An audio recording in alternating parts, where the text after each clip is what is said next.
Hello, everyone. Happy December, our final female executive leading discussion of 2021. It has been a fantastic journey so far, and I'm so excited that I'm going to be joined by some brilliant executive women to talk about 2021 as well as looking ahead to 2022. As always, we are live today, so I've got my screen up next to me to look at those comments. If you do have any questions, please do get them in nice and early because we are only live for 30 minutes. So please take advantage whilst you can. But for now, let's bring up my all-star panel for today. Hello, welcome. Thank you so much for joining us. I'm excited to dive into the questions I've got for you today. Of course, any questions that you may have, please do send them in. And I am hoping that we're going to afford some time for you to also have a moment of reflection as well and think about the year you've had and the year that you're going to be teeing up in only a few weeks time as well. So let's start off with a few introductions. Nirali, lovely to see you. If you could just quickly intro yourself, please. Hi, so I'm Nirali Patel. I have the pleasure of being the Director of Data Analytics and Insight at Openreach in the UK, which runs a broadband network for the whole of the UK.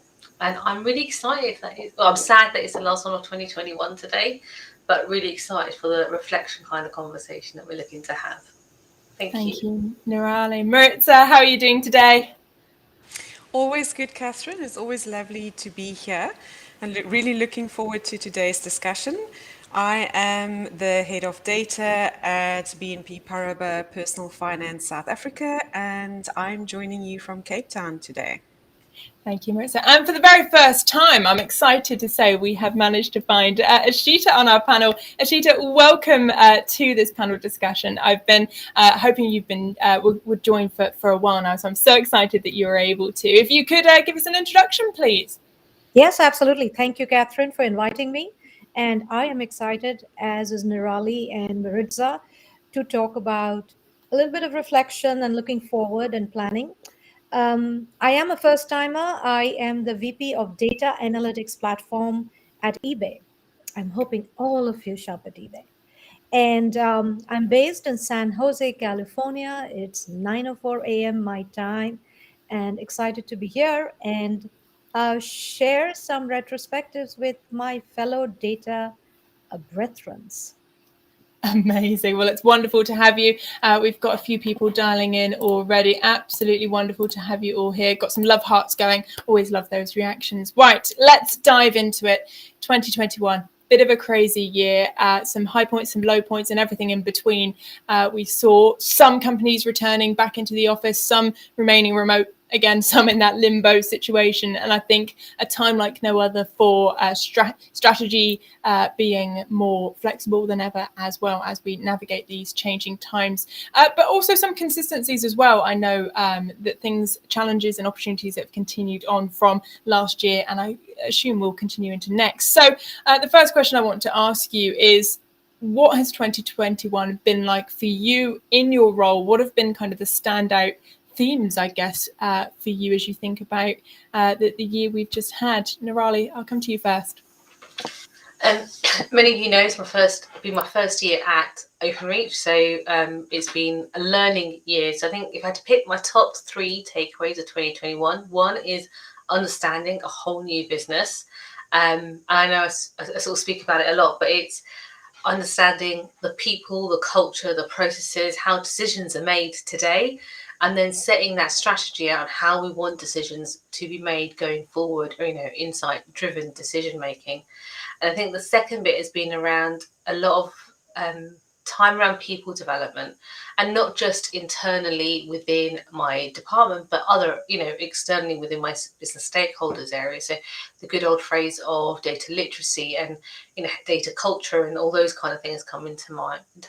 And then my last part has been about setting up the right processes within my department. So we are, it's a transparent process, transparency, because I genuinely believe that if a data department can be transparent about what it does with the data, how it does it, and explain it in plain English, it gains the trust and the confidence of your stakeholders and users. So those were my three key takeaways.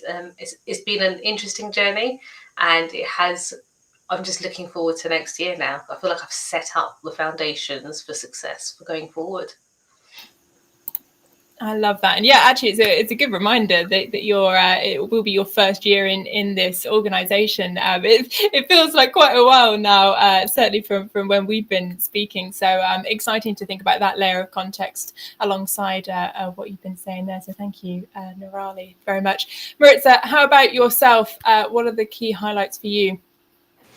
So there's three things that stand out for me. The first one is from a data strategy point of view that, you know, it's great if we go after the new, sexy, interesting things like AI, but coming out of 2020 where we were so focused on just getting back to basics and good old-fashioned BI and just making sure that the business have the right information at the right time, that was such a insight for us to understand that, you know, you kind of need both. From a data strategy point of view, you almost have this bimodal approach where you make sure that your basics are right and that your foundation that you're building on is right. So that also speaks to data governance and making sure that you have all the things in place that you should have, because when you look at the future and you're building for the future, so maybe you're migrating to the cloud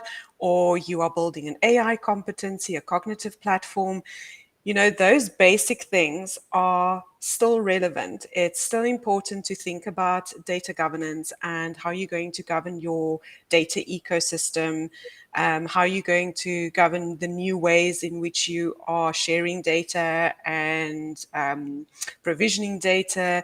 So really important to fix the basics, but also at the same time focusing on building for the future. Then from a people point of view, what we've experienced is that the recruitment world has become very, very competitive. So now we have, you know, we used to compete just with other companies in our country, our region, but now we are competing with organizations globally because people can remote work. So creating a value proposition for your data and analytics talent, that was a big focus this year, retention of our data analytics talent. And then the last thing, one of the most exciting things I think this year was just the access and inclusion when it comes to conferences. And, you know, I've had conferences on my bucket list for years, but I could never, you know, get to those conferences because, you know, you have to kind of wait for Venus to align with Saturn so that, you know, you can actually get to it because it's in another country. But this year, you know, we actually had the opportunity to attend conferences globally. And that kind of inclusion was amazing. And also I've seen a lot of African data and analytics talent included as speakers in these conferences. And I think that is one of the really exciting things about this year. And I really hope that continues. Yeah, so much in that, Maritza. I mean, as you say, so many leaders will be experiencing that. On the one hand, foundational work that's absolutely mandatory for success, right? But then also, you know, you need to be pushing the boundary to keep yourself future-proof, because you can get everything set in foundations and then realize that actually there's so much more to keep doing.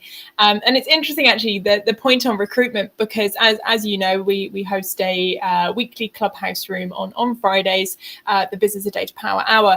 And at the end of that hour, each week we do a community shout. So we get people to shout about whatever it is for them. And most of the time it's we're hiring or we're looking for job opportunities. And it's interesting to me to see how that has now changed from the job is based in X, Y, Z. It's now this job just exists, and there's now the ability to fill that wherever, as long as you've got the right skill and your personal life aligns with whatever that might need to be in terms of changing of hours and situation. That's more the question, as opposed to where do you live, which is an interesting dynamic. And I think it's going to be an interesting story to follow for the next few years, to see how that works with team building, rapport, and feeling part of a team as well.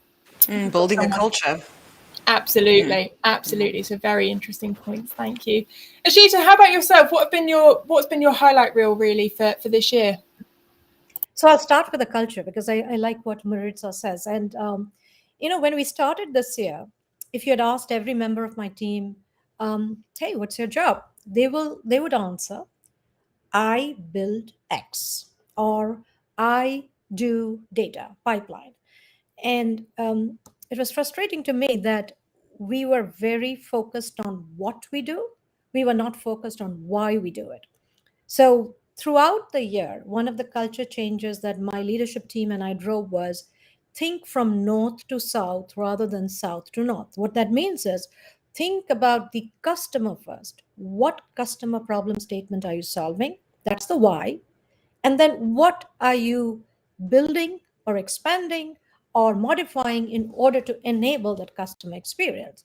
So now, if you go and ask anybody in my team, hey, what do you do? You will hear answers like, I enable an analyst to access data. I help PMs to build metrics, which is the culture change that we looked for and we focused on to make sure that the value of what you do to why you do it is clear in everybody's goals and retrospections for what they did in 2021. And in order to do this, I'll segue to the recruiting. I had to build a leadership team which aligns with my vision, which wants to democratize data, which wants to do big, hairy, audacious goals that I'm pushing for to transform the data culture. And I spent a lot of time hiring my L1 or my immediate leadership team after a lot of conversations. And I learned a lot about myself too. Like 3 years ago, if you had said, hey, you're looking for your head of business operations, this person is remote, I would have said, no way, it won't work. But when I started interviewing and I found the right person, I said, well, there have been 18 months. We have proven we can work well with remote. Why am I saying no? And I did say yes. And Ellen, who's on the call and listening to this, has been fantastic. So I learned in my head that, all right, all these constraints that I used to impose on the location, proximity, affinity, are no more relevant. And that's a big learning for me, myself, as I look for my leadership team, which is spread out throughout the globe now. And the third one is taking the learnings, taking the culture of customer obsessed data problem analysis. We wanted to go ahead and ask ourselves, hey, where are the gaps? Self critique. What are we not delivering to the customers? Customers may not even know that this is available. What can data do for the customers? And we had offsites after offsites. We meet pretty regularly, once a month, whole day. And we really have some big, hairy, audacious goals for next year. And as I said, two things might happen. We'll succeed or we'll fail. We fail, we'll get the learnings, we move on. But that doesn't mean we shouldn't do hard problems and show the enormous insights data can bring to our company even without asking them for it. Ashita, I absolutely love that outlook because I think that is so on the money for success. It's saying, right, we're going to aim for the shoot for the moon, aim for the stars type approach, and actually it's about the learnings from that, which brings me nicely on to my next question, which is, as you look ahead to 2022, I think it's fair to say, no matter where we are in the world at the moment, we're now back into a period of a little bit more uncertainty and what that means for business and what that means for us all in a wider context. So what are the sorts of challenges are you expecting? What are you gearing up for? What are you trying to kind of get your head around as you step back into the office in January after the festive season?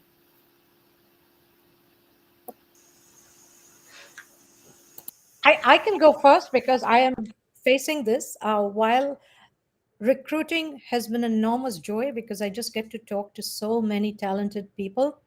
It has also been a challenge because of where we are. We are in the heart of the Silicon Valley. The market is very bullish. We get talented folks and we lose them to other companies, or we lose them to the great resignation that is happening. So for me, one of the challenges we have to overcome is how fast can we hire the right talent for the right job, despite everything that is happening. The pandemic will continue. People are looking for remote options. Folks are being every employee that you can see is probably looking at 2 to 3 job options. So we have to make sure that the job is well spelled out, defined, and challenging to these talented people. So that's one of the challenges. It started at kind of like the third quarter this year, and I'm thinking it will just continue in 2022, and we have to be cognizant of it and make sure we work around it. Absolutely.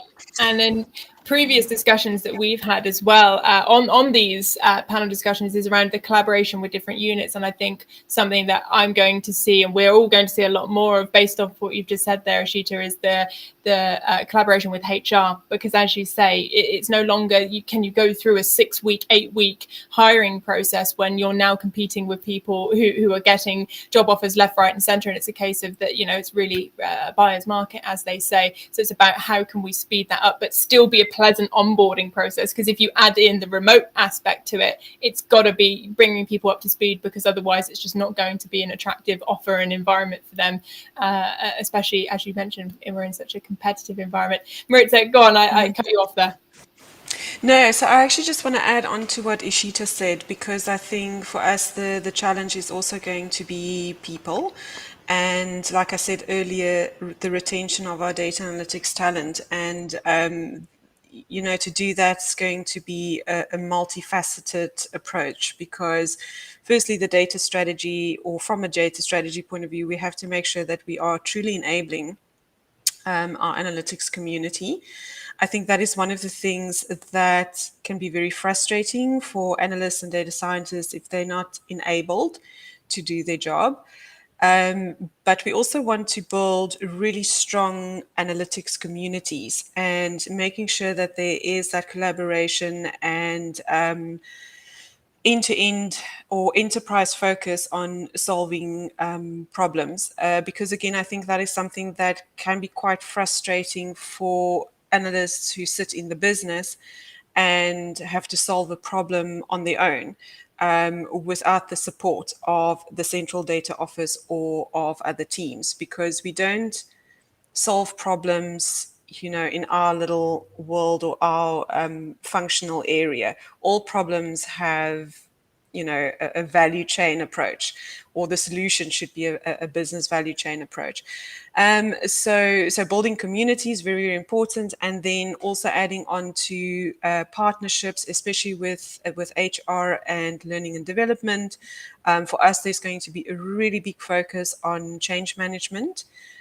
Because our data strategy is very ambitious, making a lot of changes, and I think data strategies by their nature are transformative.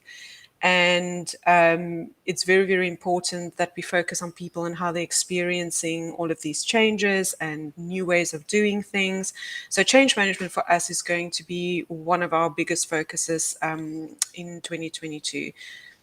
And so I suppose 2022 is all going to be about people. I love that. Absolutely love that, Marissa. Thank you very much. Nirali, how about yourself? What are the big challenges that you can see ahead of you? I think, not to over echo everything that everyone else has said around recruitment, I think that's just going to be a continual challenge over the next coming years. So, finding your hook in your organization of why someone should join your organization as opposed to the other organizations that they're getting offers from. But I think for me, or what I know for me looking forward, our challenges are going to be more about scaling the AI, scaling the analytics, scaling the insight.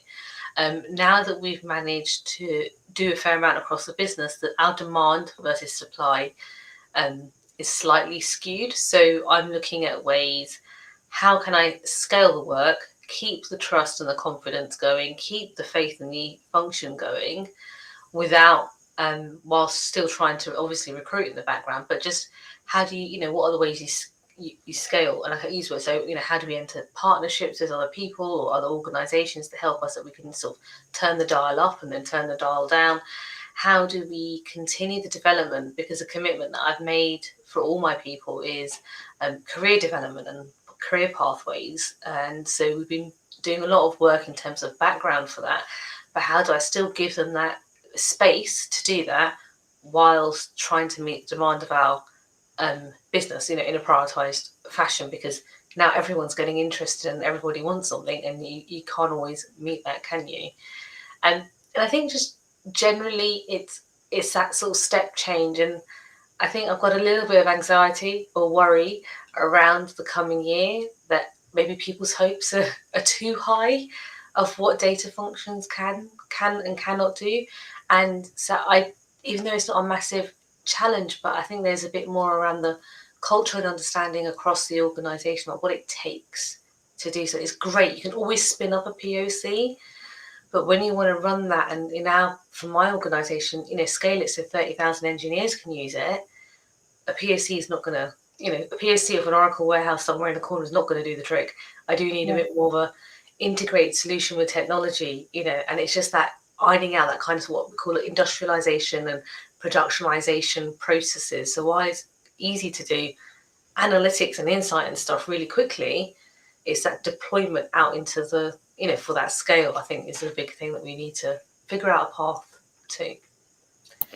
Yeah, it's really interesting, actually, kind of sitting on the sidelines as I do, that transformation journey that so many in organizations have been on, from trying to be data driven, kind of push that agenda, move away from gut decisions using data, but then, as you say, not going to the point where you think data can cure all and it's a kind of magic solution, without putting in what we've discussed earlier, the kind of foundations behind it, asking the right questions to it. Data can't just provide you solutions without kind of the work behind it. So it's interesting, Nirali, that you're kind of on the tilting edge of that now, of now trying to rein back in perhaps that excitement, which is what we want, but it's not getting too ahead of yourself, I suppose, is the way of phrasing it. So I've got just about 5 minutes left, and I wonder if each of you could offer some wisdom to our audience that are joining us today, and basically offer up, what would you suggest to each of our audience members listening and watching today, or even on demand in the future, what they should be thinking about as they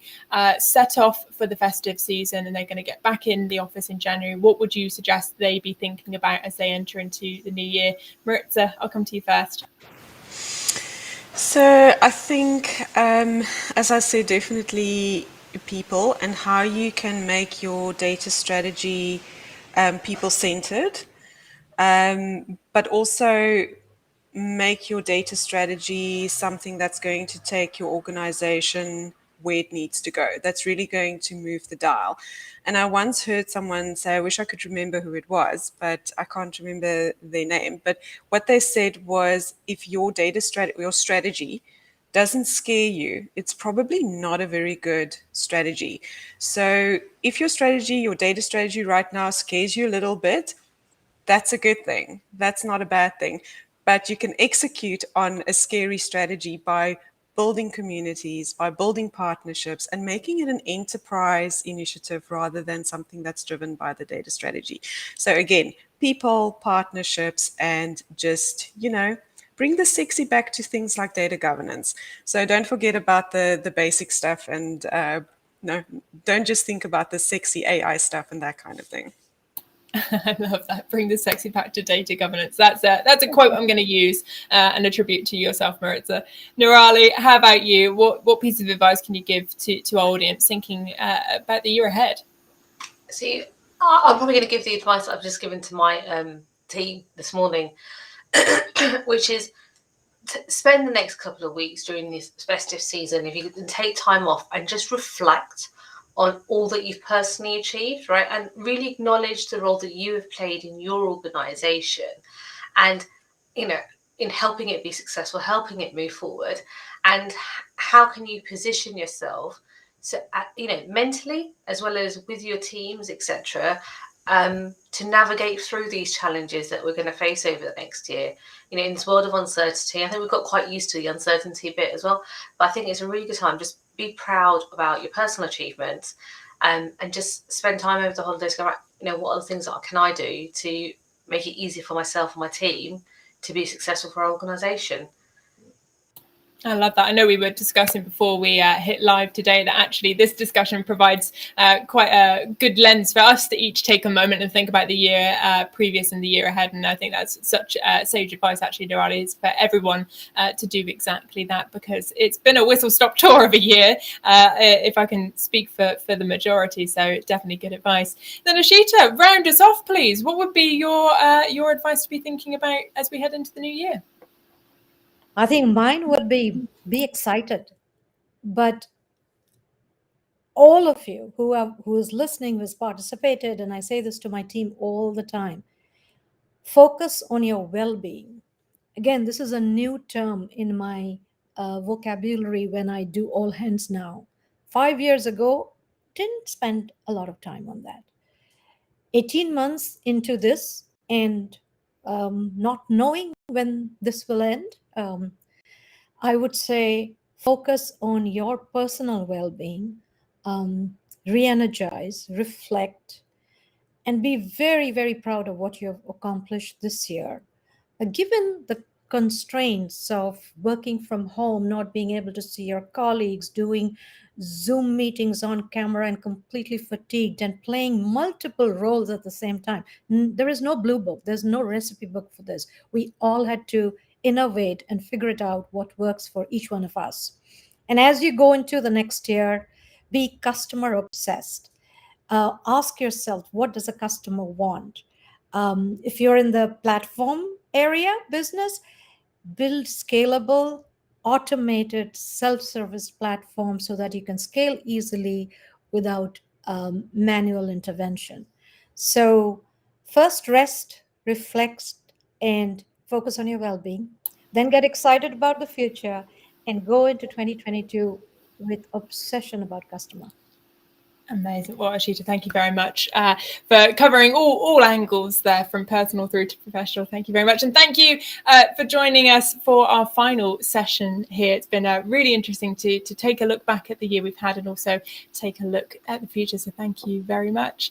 And now, yes, that does take us to the end of the year for our panel discussions that we have each month here. If you have been watching and you would like to get involved, then please do pop me a message.